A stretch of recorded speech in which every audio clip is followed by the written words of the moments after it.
आज Doubtnut app download करें।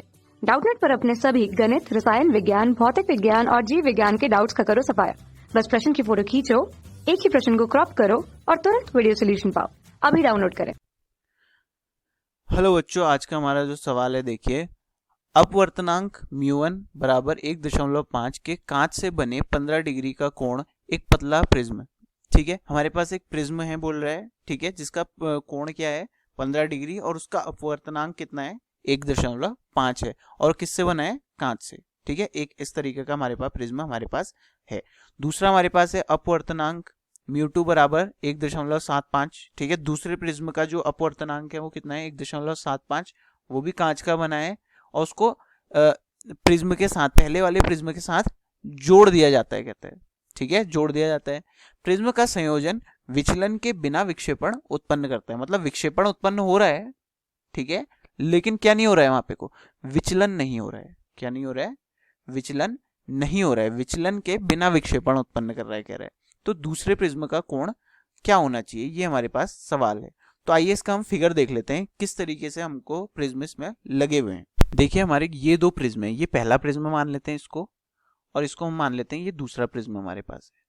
ठीक है, समय बचाने के लिए मैंने पहले ही इसको बना लिया है। देखिए, अब यहाँ पे वो क्या है, पहला कोण प्रिज्म का, हमको सवाल के हिसाब से चलना है। पहले वाले प्रिज्म का कोण हमको क्या बताया गया है, 15 डिग्री बताया गया है।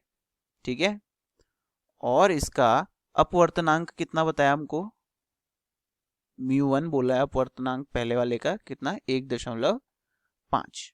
ठीक हो गया। हम जाते हैं दूसरे प्रिज्म में। दूसरे प्रिज्म का कोण हमको क्या है, सवाल में नहीं दिया है बल्कि पूछा गया है कि दूसरे प्रिज्म का कोण क्या है। ठीक है, तो हम दूसरे प्रिज्म का कोण ए मान लेते हैं, अपनी तरफ से मान लेते हैं कि इसका जो कोण है वो ए है, और इसका जो अपवर्तनांक हमारे पास है वो हमको बोला गया है 1.75। ठीक है, μ2 बोल देते हैं इसको। ठीक है, तो μ1 दिया हमको 1.5, μ2 दिया है 1.75।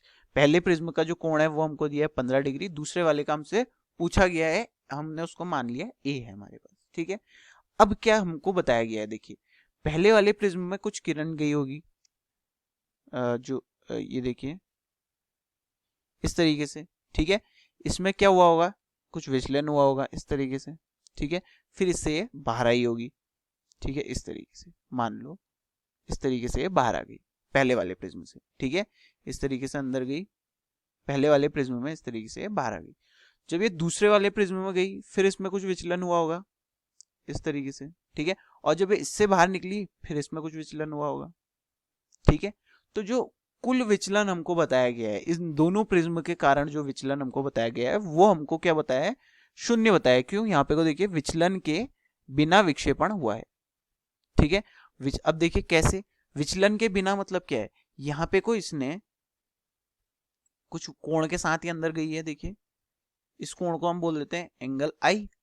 ठीक है, इस कोण के साथ ये बाहर निकली है, ये देखिए इस कोण के साथ ये बाहर निकली है, इसको हम बोल देते हैं एंगल ई। ठीक है, अब वहां पे को विचलन नहीं हुआ है, इसका मतलब क्या है, एंगल आई बराबर क्या होगा, एंगल ई। ठीक है, ये चीज हमको पहले ही बता दी गई है।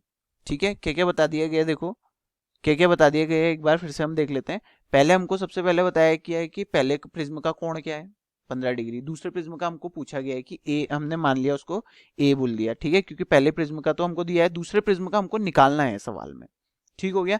दूसरा हमको दिया है, इसमें अपवर्तनांक दिया है पहले प्रिज्म का 1.5, दूसरे का हमको दिया है 1.75। हमको तीसरी चीज क्या बताई है, इसमें विचलन क्या है, शून्य है। कुल विचलन दोनों प्रिज्म के कारण जो है शून्य है। लेकिन अगर हम देखें पहले प्रिज्म में जो है जो किरण है उसको क्या किया, कुछ उसमें विचलन उत्पन्न किया, फिर वो दूसरे प्रिज्म में गई वो किरण।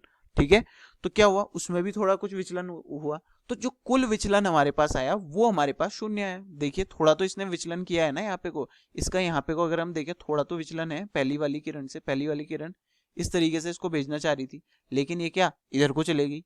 ठीक है, तो पहले वाले ने विचलन दिखाया, दूसरे वाले ने विचलन दिखाया, लेकिन दोनों के कारण जो कुल विचलन आया, ठीक है, वो हमारा क्या हो गया, शून्य हो गया। यानी दोनों प्रिज्म को जो हमने मिला दिया तो उसका जो कुल विचलन था वो शून्य था। ये हमको समझने वाली बात है, ये चीज हम समझ गए तो सवाल अपने आप हल हो जाता है। देखिए हमको क्या बता दिया है, विचलन, कुल विचलन हमारा शून्य हो गया।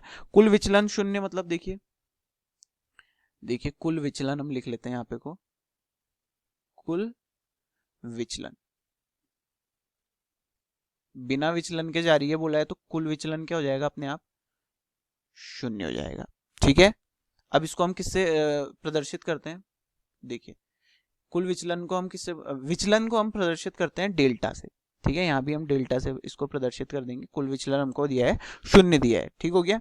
हमको दूसरी चीज क्या दी है, हम मान लेते हैं अब पहले प्रिज्म से विचलन, पहले प्रिज्म द्वारा विचलन, पहले प्रिज्म ने तो कुछ विचलन दिखाया है ना, पहले प्रिज्म द्वारा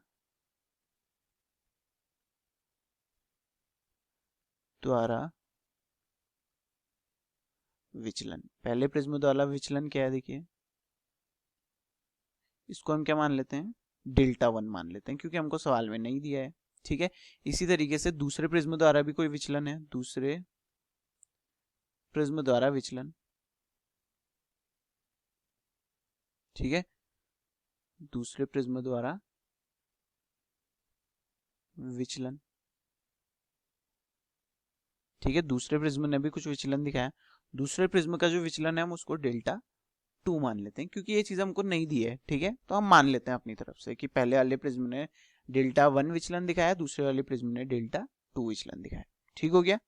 अब हमको जो सवाल में एक चीज दी है वो क्या दी है, देखिए जो कुल विचलन है वो क्या है, शून्य। यानी अगर मेरे को कुल विचलन निकालना है तो मैं क्या करूंगा, इसको और इसको आपस में जोड़ दूंगा। ठीक है, पहले प्रिज्म द्वारा विचलन, दूसरे प्रिज्म द्वारा विचलन, दोनों का मैं जोड़ूंगा तभी तो कुल विचलन आएगा। ठीक है, तो जो कुल विचलन है वो क्या हो जाएगा, डेल्टा बराबर डेल्टा 1 प्लस डेल्टा 2 हो जाएगा। ठीक है, डेल्टा 1 प्लस डेल्टा 2 हमारा क्या हो जाएगा, कुल विचलन हो जाएगा। और कुल विचलन का मान हमारा कितना है, शून्य। ठीक है, ये तो हम जानते हैं। तो यहां से हम क्या लिख सकते हैं कि डेल्टा 1 प्लस डेल्टा 2 ये भी हमारा क्या हो जाएगा, शून्य हो जाएगा भाई। ठीक है, अब देखिए आपने पढ़ा होगा ये चीज कि जो ये प्रिज्म है, ठीक है, इसका अगर हमको विचलन लिखना है तो विचलन का सूत्र हमारे पास क्या होता है, म्यू माइनस 1 इंटू ए। तो हम इस सूत्र से विचलन निकालते हैं। ठीक है, डेल्टा यहाँ पे को क्या है, विचलन है, म्यू यहाँ पे को क्या है, अपवर्तनांक है, माइनस उससे 1 करना है और गुणा कर देना है ए से। ए क्या है, प्रिज्म का कोण। ठीक है, ये चीज हमारे पास सूत्र है। ठीक, तो यहां से हम क्या कर देते हैं, इसमें मान इसको रख लेते हैं यहाँ पे को। तो डेल्टा 1 अगर हम निकालना चाहें तो हम क्या लिखेंगे, म्यू 1 माइनस 1 गुणा पहले प्रिज्म का कोण A1। ठीक है, प्लस इसमें क्या करेंगे, दूसरे प्रिज्म का विचलन, उसका सूत्र क्या बनेगा, म्यू 2 माइनस 1 गुणा दूसरे प्रिज्म का कोण A2। ये क्या आना चाहिए, शून्य आना चाहिए। सवाल के हिसाब से हमको ये चीज दी है। अब देखिए म्यू 1 हमारे पास कितना दिया है, 1.5 माइनस उससे 1 करना है। A1 हमारे पास कितना है, पहले प्रिज्म का कोण 15 डिग्री है। ठीक है, प्लस इसमें हमको म्यू 2 क्या दिया है, अपवर्तनांक दूसरे प्रिज्म का 1.75। ठीक है, इससे हमको 1 घटाना है, -1 गुणा A2। ठीक है, और ये बराबर किसका है, शून्य। A2 हमारे दूसरे प्रिज्म का कोण है जो हमको निकालना है। ठीक हो गया। अब देखिए इसको जब हम सॉल्व करेंगे हमारे पास आएगा 0.5। ठीक है, इसको माइनस किया, 0.5 आया, इनटू क्या करना है इसको 15 डिग्री, प्लस इसको जब हम सॉल्व करेंगे हमारे पास क्या आएगा, 0.75 गुणा A2। ठीक है, बराबर हमारा क्या है, ये शून्य के। ठीक है, अब हम क्या कर रहे हैं, देखिए इन दोनों को जब हम गुणा करेंगे आपस में तो हमारे पास क्या आएगा, 7.5।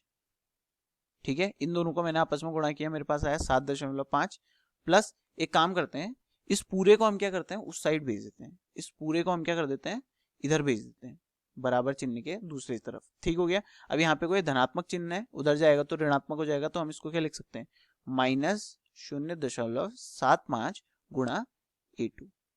ठीक है, अब देखिए इसको मैं अब इस वाले भाग को हम क्या कर रहे हैं, इधर भेज रहे हैं, ये गुणा में है, इधर जाएगा तो क्या करेगा, भाग कर देगा। 7.5 भाग में आ जाएगा 0.75।